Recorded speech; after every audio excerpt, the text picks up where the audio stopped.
Muy bien, vamos a leer 2 de Corintios 5 desde el 16 hasta el 21, ¿sí?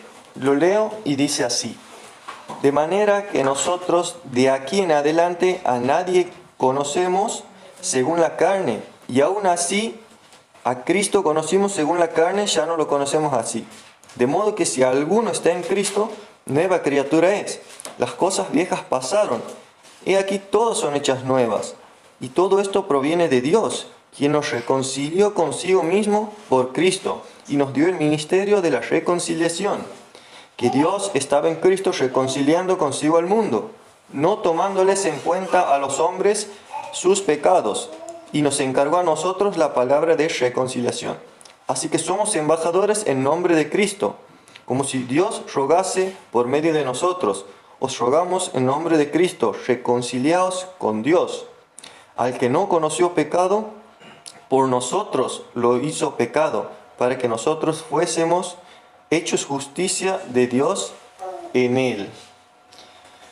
Y estaba pensando en un título a este mensaje, y al leer el versículo 17 se me vino un título. Es sencillo: un cambio necesario. Y muchas veces yo me ponía a pensar esto: ¿cuántas veces nosotros quisimos cambiar algo de nuestra vida?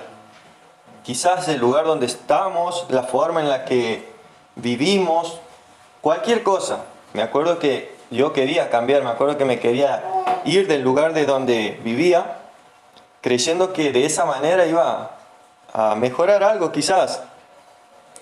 Por ahí quizás el pasado que tenemos es un factor que nos lleva también a buscar ese cambio, ¿no? O por ahí el solo hecho de sentir que llevamos una carga demasiada pesada también. Bueno, hoy vamos a ver cómo Dios nos ofrece ese cambio, nos ofrece una vida nueva, nos ofrece esperanza, nos ofrece un cambio sin movernos del lugar en donde estamos.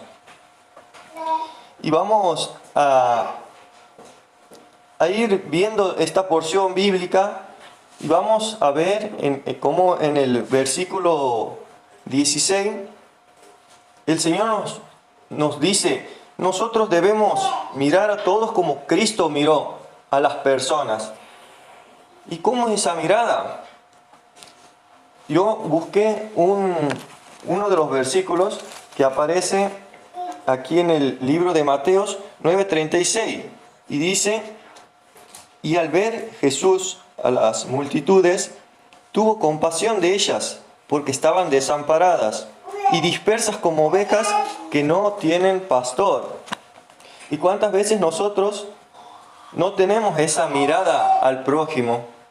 Miramos como desde arriba, ¿no? Con superioridad, por el solo hecho de decir que somos cristianos. Pero nosotros vimos esta mañana cómo el Señor se despoja de toda grandeza para volverse una persona humilde y que sirve al otro, ¿no? Y mirar con amor a las personas. Y Él vio en este caso cómo las multitudes estaban sin un rumbo fijo. Y nosotros por ahí nos encontramos así sin saber qué va a ser de nuestra vida, qué vamos a hacer. No encontramos un propósito, no sabemos qué rumbo tomar. Y Cristo dice que nos miró, tuvo compasión de nosotros, y Él vino en busca de nosotros. En el versículo 17, Pablo nos recuerda a nosotros los creyentes algo fundamental, algo que nunca debemos olvidar, y es la posición que nosotros tenemos como hijos de Dios. Nos marca un antes y nos marca también un después. Ese antes está atrás, dice la Biblia. Ese antes Dios lo borró, Dios lo olvidó. Imagínense, si Dios lo olvida, ¿por qué nosotros vamos a vivir cargando eso, no? ¿Por qué vamos a vivir recordando eso? He aquí todas las cosas son hechas nuevas, dice. Dios nos da un inicio. Él nos da la libertad de esas cadenas que muchas veces arrastramos, ¿no? Nos da la salida a un problema que tenemos. Y en su palabra Él nos dice, conoceréis la verdad y la verdad te hará libre. La verdad nos hace libre. ¿Y cuál es la verdad? Juan 17 también lo dice, santifícalos en tu palabra es verdad. Después, Romanos 8.1 también dice que Él nos liberó de toda esclavitud. Nosotros somos libres en Cristo. Y vemos de esta manera cómo el Señor nos enseña cómo mirar al prójimo, pero también cómo debemos mirarnos a nosotros como hijos de Dios. No somos poca cosa, pero tampoco es para que nos agrandemos, ¿no? Siempre permanecer humilde, pero sabiendo que somos hijos de Dios y que Él nos fortalece para que podamos batallar con las luchas diarias que tenemos. Y quizás una de las mayores luchas que vamos a tener es con nosotros mismos, porque nuestra mente juega un rol fundamental. Es la que maneja todo nuestro sistema. Y ahí es donde tenemos que nosotros apuntar, ¿no? Por eso el Señor nos dijo, conocerán la verdad. La verdad es lo que los va a hacer libres. Su palabra es verdad. Debemos ahí apuntalar las posibles grietas que pueda haber, ¿no? Y vemos también que este cambio no viene por cuenta propia, no viene porque nosotros queramos autodisciplinarnos o queramos ser también, ¿no?, autodidactas en la palabra, porque este cambio proviene de Dios. Dios es quien nos va transformando. ¿En base a qué? En base a su palabra. El cambio viene únicamente de pasar tiempo con este libro que Él nos dejó, que es la Biblia. No hay otra.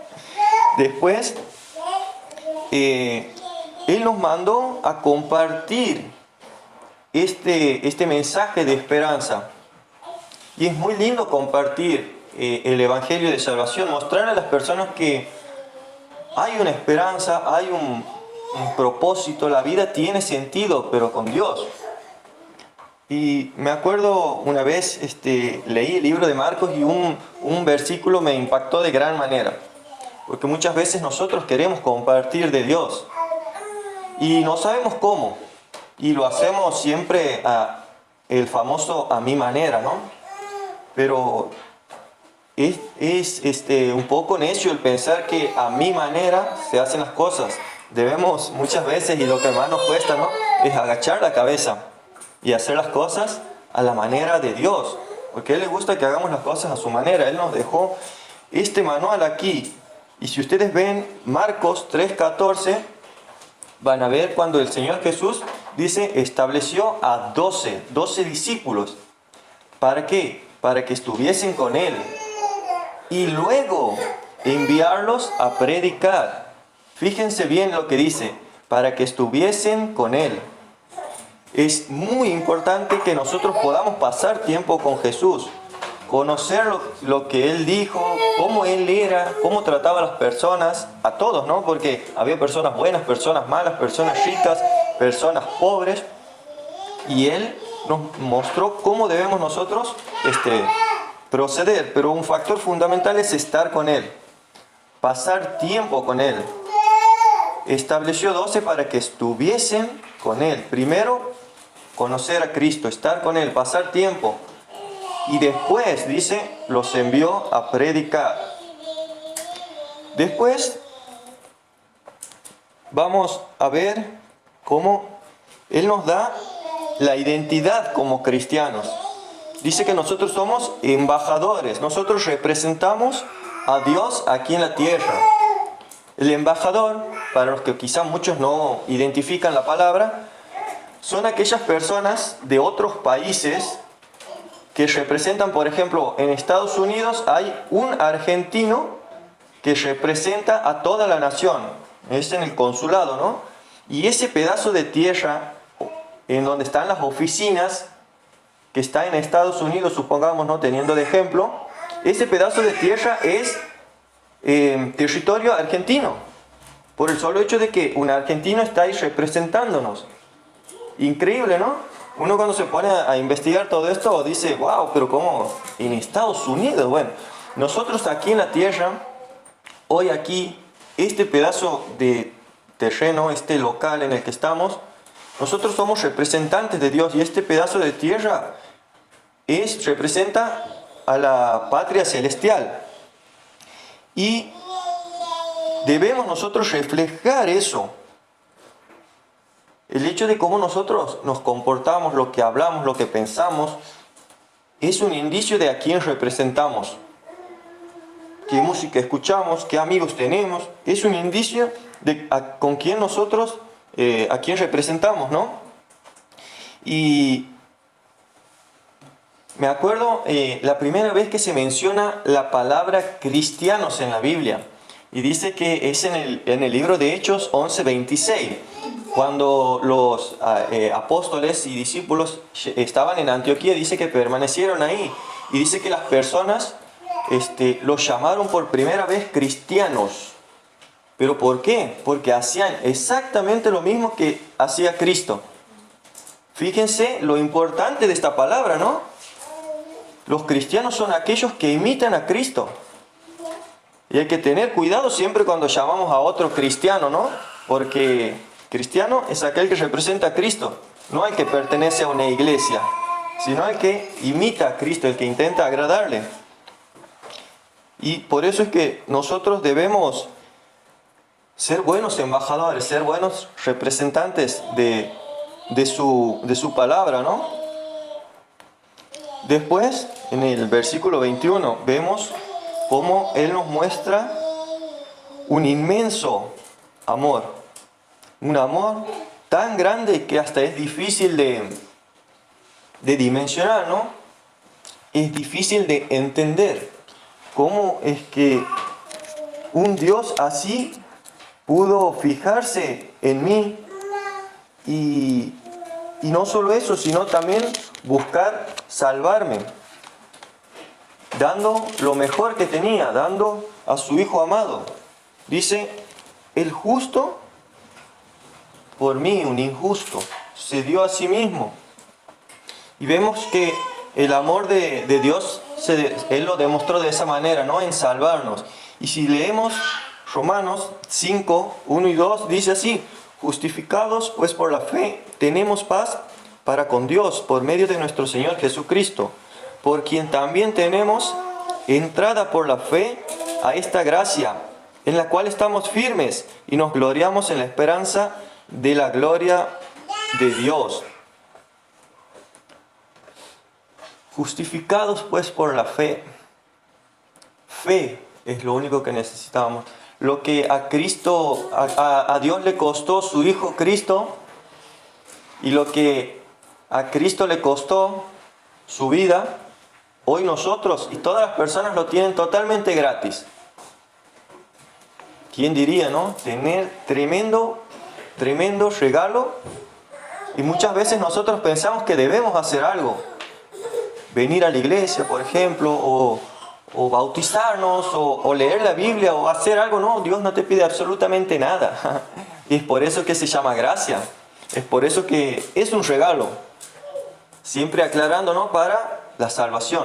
Esta salvación tan grande es pura y únicamente por fe en el Hijo de Dios, a quien Dios envió en rescate nuestro. Y así podemos ver cómo esta pequeña porción bíblica nos enseña cómo nosotros debemos poner nuestra mirada en el prójimo. Mirar como Cristo mira.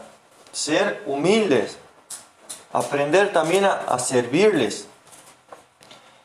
Vemos cómo nos pone en una posición, y no en cualquier posición, sino en posición de hijos de Dios.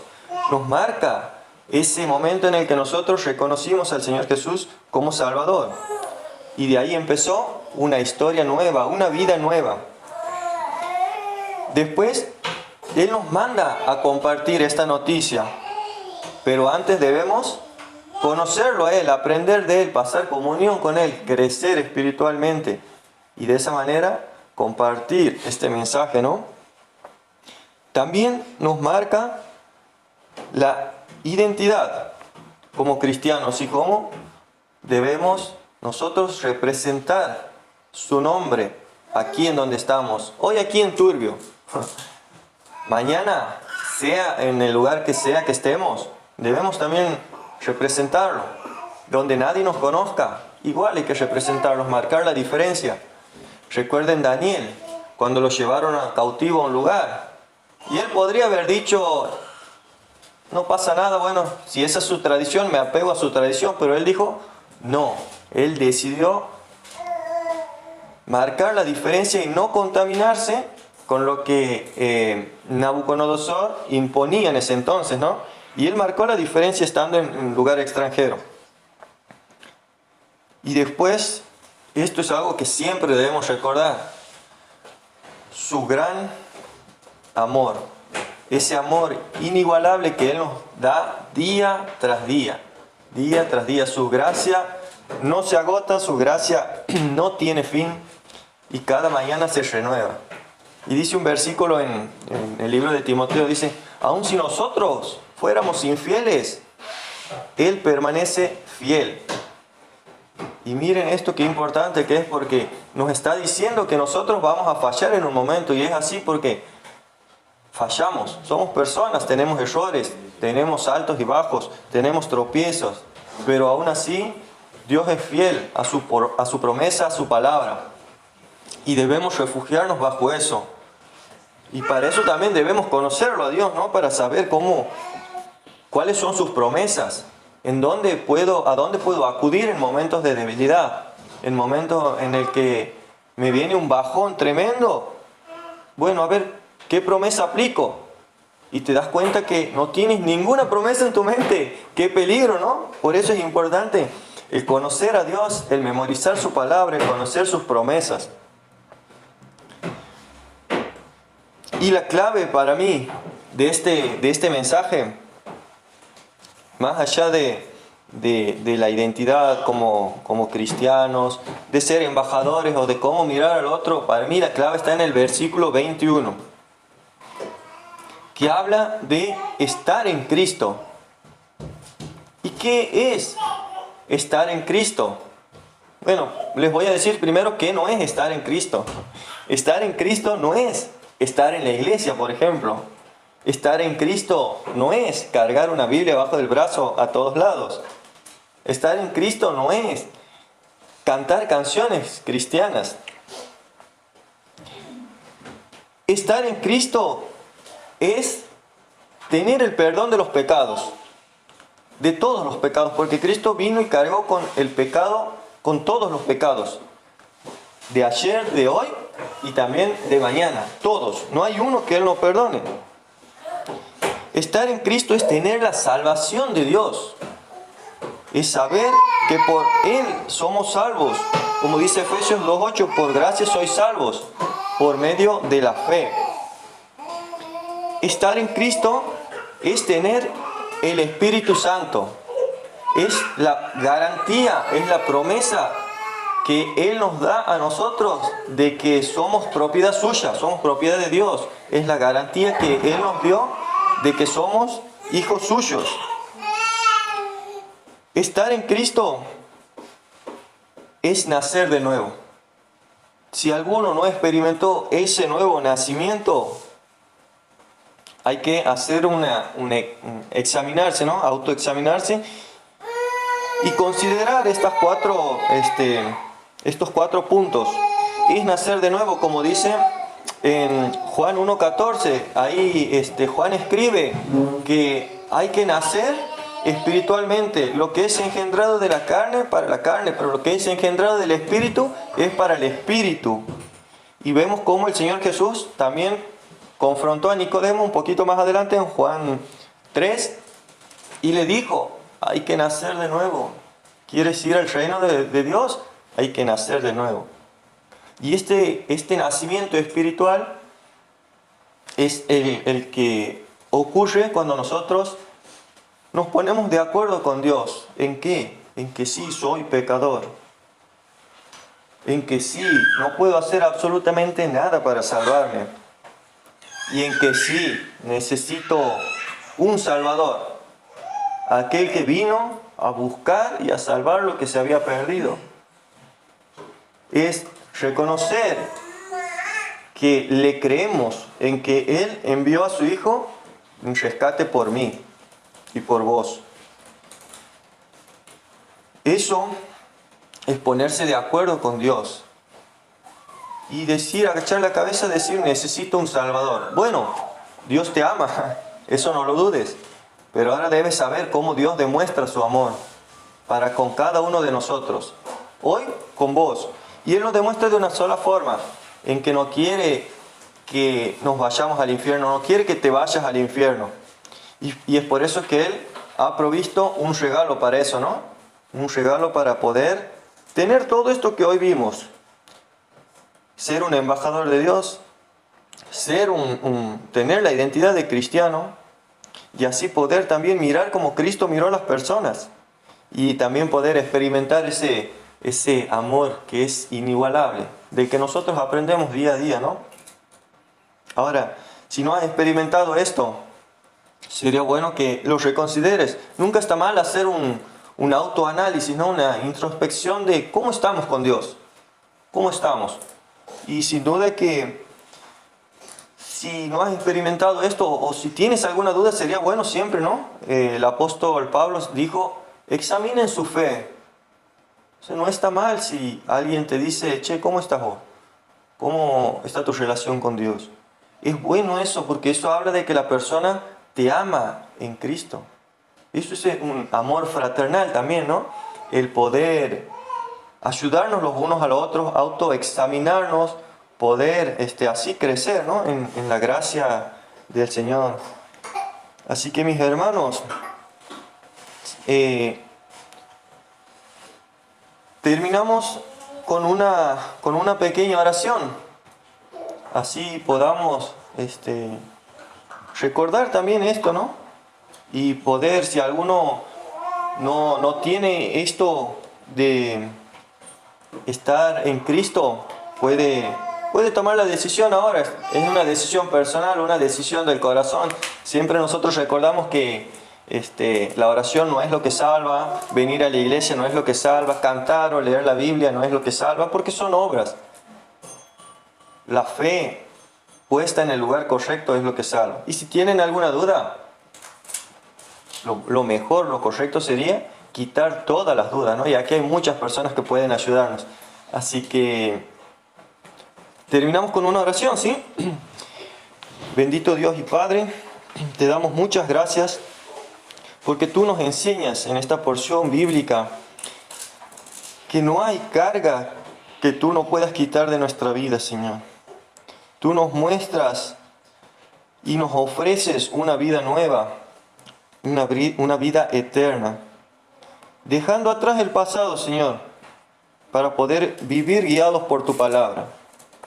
Gracias, Señor, porque Cristo dejó un testimonio, un ejemplo de cómo nosotros debemos mirar a las personas, y es una mirada con compasión, con misericordia, con amor.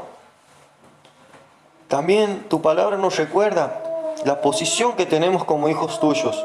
Gracias, Padre, porque es una posición de privilegio que ninguno de nosotros merecía, pero aún así tú nos diste este tan gran privilegio, Señor. Gracias, Padre, porque también nos das la oportunidad de compartir tu palabra, de llevar las buenas nuevas a aquellos que no la conocen y experimentar tu maravilloso amor de esa manera también. Gracias, Padre, porque tú nos das una identidad. ¿Quiénes somos? Somos hijos tuyos, somos cristianos, reconciliados contigo por medio de nuestro Señor Jesucristo. Ayúdanos, Señor, a poder reflejar esto en cualquier lugar en el que estemos. En nuestras casas, primeramente, en nuestro hogar, Señor. En el barrio, en la cuadra y aquí, en donde estamos hoy. Gracias, Padre, por tan gran muestra de amor. Gracias, Señor, porque ahí podemos refugiarnos día tras día. Y aun si nosotros fuéramos infieles, tu fidelidad permanece para siempre, Señor. Gracias, Padre. Nos encomendamos en tus manos, agradecidos, Señor, por todo esto, en el nombre de Cristo Jesús. Amén.